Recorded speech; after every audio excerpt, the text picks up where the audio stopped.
Sí, segundo vídeo de la serie Discipulado y no te equivocas, dice Romanos 7, a pesar de que el discipulado está basado en Romanos 8, pero hay que ver la parte 7, porque hay muchos creyentes que batallan contra el pecado y vamos a ver la introducción que vamos a leer aquí directamente desde el computador en esta ocasión. Dice, gran verdad, se cree que de manera sobrenatural al recibir a Cristo en nuestras vidas el pecado desaparece.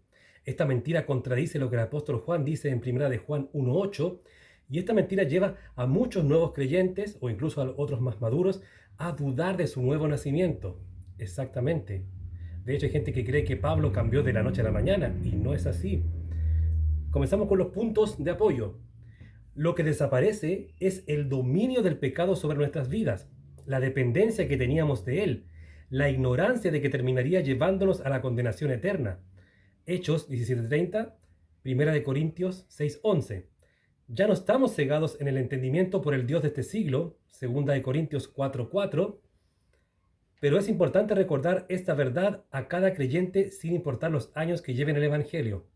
Segundo apoyo. Por ejemplo, Pedro era conocido por su carácter impulsivo y errores doctrinales, lo que incluso lo llevó a recibir reprensiones de parte de Jesús y del apóstol Pablo. Tenemos Mateo 16:23 y Gálatas 2:11-16. Pensemos que él dejó las redes para seguir a Jesús. Mateo 4:20. Por lo tanto, incluso cuando hacemos grandes cosas por seguir a Cristo, igual luego tendremos grandes caídas. Y Pedro tuvo varias. Marcos 14:66-72. Tercera, aún así el apóstol Pablo tuvo varias caídas también, pero fue de los pocos que tuvo el valor de decir que luchaba contra el pecado. Aunque no especificó cuáles, pero lo importante es su confesión. Él es un consuelo para todo creyente, pues aún con la grandeza de su revelación, igual pecaba y nos recordaba que era tan de carne y hueso como nosotros. Así que antes de ver los versículos de este estudio, que serían Romanos 7, del 7 al 25, veamos algunas veces que el apóstol Pablo mostró errores.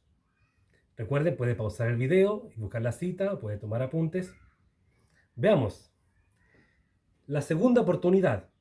No olvidó que Juan Marcos los había abandonado a él y a Bernabé en su viaje misionero. Hechos capítulo 13, versículo 13.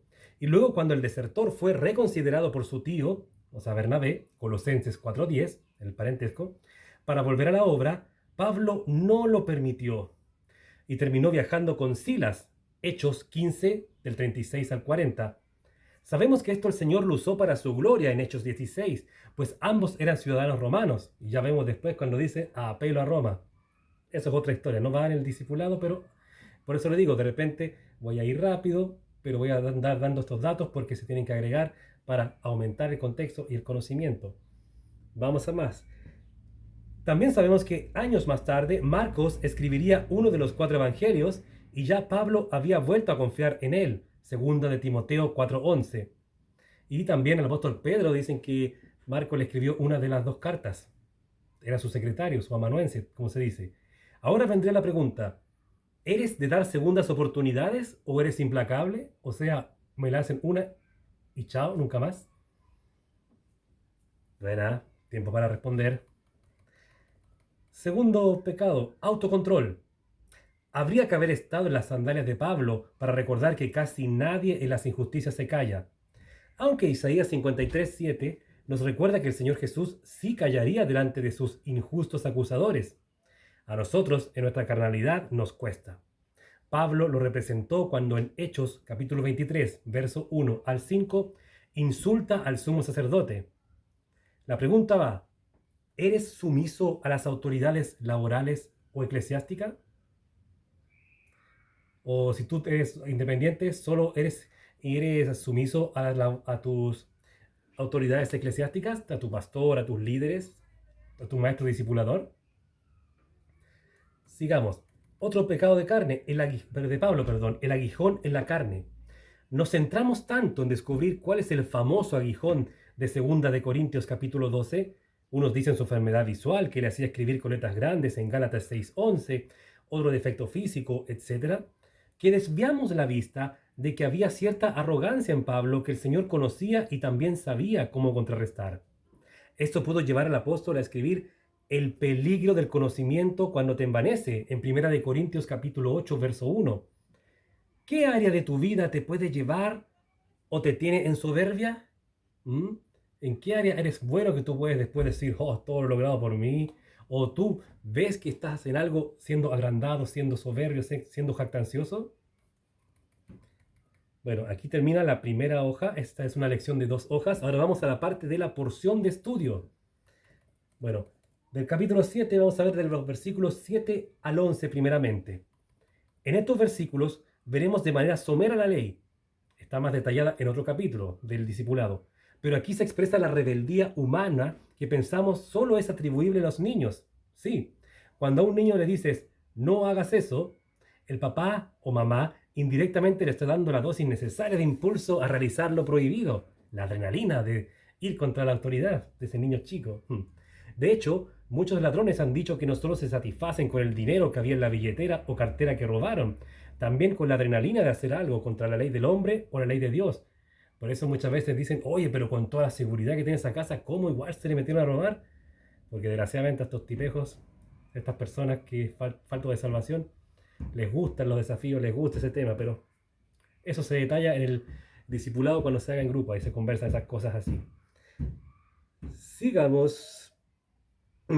Bueno, esta es una forma práctica de entender la rebeldía que el pecado provoca en nosotros y nos lleva a realizarlo o a buscar realizarlo. Similar al proceso descrito en Santiago 1, 13, 15. Claro que es que somos tentados por nosotros mismos, que el pecado, la tentación, luego lleva a la concupiscencia, etcétera, cosas así. Me equivoqué quizás el orden, pero ahí ustedes lo buscan. Entonces la pregunta sería acá, ¿entiendes el concepto? Otra pregunta, relata un pecado que eres tentado a realizar por rebeldía, como por ejemplo, puedes decir, pues ya yo sé que comer hace mal, o sea, comer en exceso hace mal, pero igual le doy, etcétera. Vamos ahora, versículos 12 y 13. El propósito de la ley es mostrarnos lo que a ojos del Señor no es bueno, o sea, el pecado. No la debemos menospreciar por ser del Antiguo Testamento. Leamos Romanos 15:4 y Primera de Corintios 10:11 que nos habla la importancia de lo escrito anteriormente, o sea, del Antiguo Testamento para nuestras vidas, para los hermanos que dicen, no, yo soy de la iglesia ahora, solamente desde Mateo hacia el Apocalipsis. No, leamos otros versículos. Como creyentes nos sirve para nuestra santificación la ley y lo que sale del Antiguo Testamento, porque de hecho el Nuevo Testamento es el reflejo del Antiguo. Versículos 14 y 16 a 16. Cuando pecamos, nos sentimos basura, lo peor de lo peor, etcétera, aún sabiendo que no lo somos.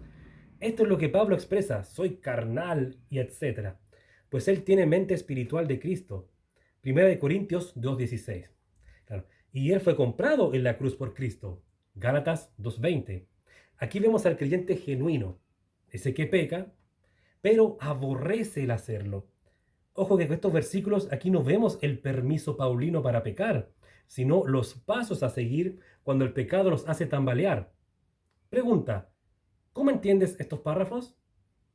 ¿Tú los entiendes como, se puede pecar igual, libre albedrío? ¿O entiendes lo que estaba explicando el comentario de que, no, pues, uno igual sigue pecando, porque el pecado no se va de tu vida, como explicábamos al comienzo, pero uno ya ahora le duele pecar, le duele. Y no porque fallamos nosotros. Y si te duele, ¿por qué te duele? ¿Por una moralidad? ¿Por el que dirá la gente? ¿Por tu personalidad? ¿Por tu ego? ¿O te duele porque le fallaste a tu padre? Son temas para hablar en el discipulado en grupo. Sigamos. 17 al 21. Esta confesión del apóstol nos sirve de consuelo para ver que no es exclusiva la lucha contra el pecado. Segunda de Corintios capítulo 1, versículos 3 y 4. Todos la tienen. Y el que no la tiene, que se preocupe, porque quiere decir que el pecado se ha normalizado en su vida y no ve el mal que hace. Ejemplo, Saúl en Primera de Samuel del 3 al 31, como ya la maldad no le hacía nada. Pregunta, ¿has querido hacer un pecado pensando que no es grave o malo? ¿Mm? ¿Has hecho algo que después te das cuenta con el tiempo, oye, si era malo y yo lo hacía como si nada? Wow. 22, 23. Si esto fuera un ring de boxeo, en una esquina estaría el deleite por la palabra de Dios y en la otra la ley del pecado, o como dicen algunos, el ángel bueno y el ángel malo. Dependiendo de la esquina en que nos sentemos como manager, si la de acá o en la de acá, veremos en nosotros una santidad o una pecaminosidad mayor. La clave está en deleitarnos en la palabra, en Cristo. Juan 1, verso 1.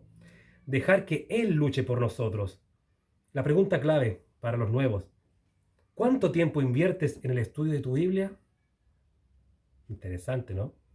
24-25. La pregunta es retórica. Nos indica lo que debemos recordar después de pecar más que estar llorando por la derrota del pecado. Consolarnos en el intercesor. Primera de Juan 1:9.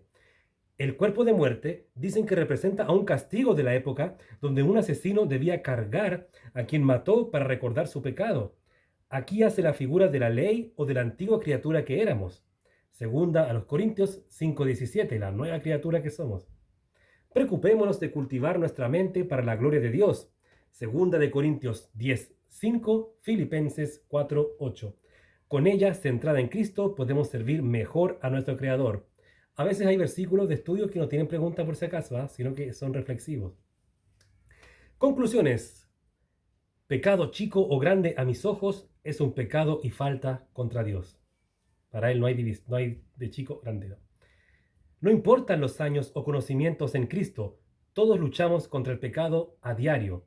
Y número 3, pidamos al Señor que nos revele cuál error cotidiano en realidad es un pecado. Interesante, ¿no? Les regalo el Salmo 139, versículos 23 y 24. La pregunta que les iba a hacer es: subí el paso 1 en el formato de la cámara directo al estudio. ¿Prefieren ese sistema o prefieren este sistema de yo y la pizarra hablando? Me lo dejan en comentarios y así me guiaré para el tercer video hacerlo de la forma que mayormente tiene acepción, porque la idea no es que yo lo exprese bien, sino que lo exprese bien yo y lo entiendas bien tú.